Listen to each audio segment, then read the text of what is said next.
Today is the assignment for Friday, April the 17th, and we are going to continue going over this assessment, EE6B. Today we're going to be going over the last four problems on the bottom, so that's 5 through 8. So I'm going to start right now with numbers 5 and 6. So numbers 5 and 6, we had gone over this in class. Basically, they're asking you to write an equation in slope-intercept form. So we know that that's an equation that's in y equals mx plus b. And when we write the equation, we know that the y and the x are going to stay y and x, but we need to have numbers for m and b, which means we need a slope and a y-intercept. So luckily in this problem, they've already given us the slope. So I actually already know that that number right there has to be -4. So I can actually already write part of my answer. I know it has to be y equals, and it already says that the slope is -4. So I can already write that. I know my slope's gonna be -4. I know I have to have an x there. So I'm gonna put my x.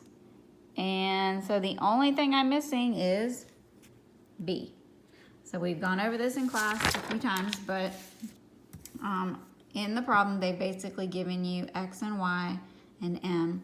So what we're gonna do is just input those numbers in. So we're gonna input the y. They said the y is 8. We're gonna input the m, which is -4. We're gonna multiply that by the x, which is -5. And then we're gonna solve for the only thing that we're missing, which is b. So I'm going to just solve this equation. -4 times -5 is 20. So I have 20 plus b, and then I subtract 20 from both sides to solve. 8 minus 20 is going to give you -12, and so my b is -12, which means that, again, you're trying to figure out the b and the m.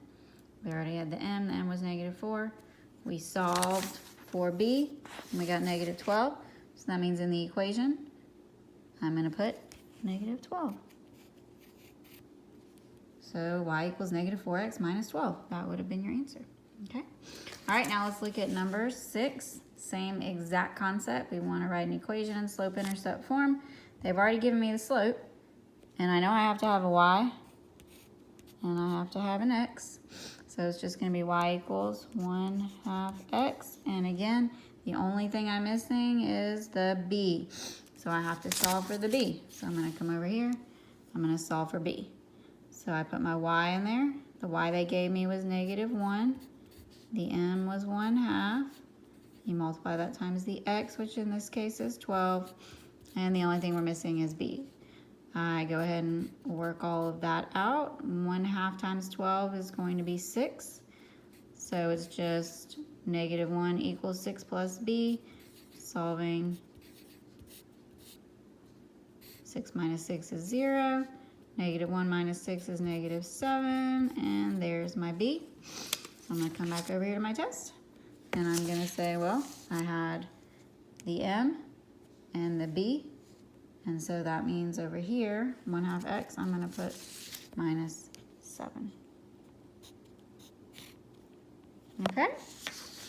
And that is how you do number 5 and number 6. And you watch the second part of the video, and that will show you how to do 7 and 8.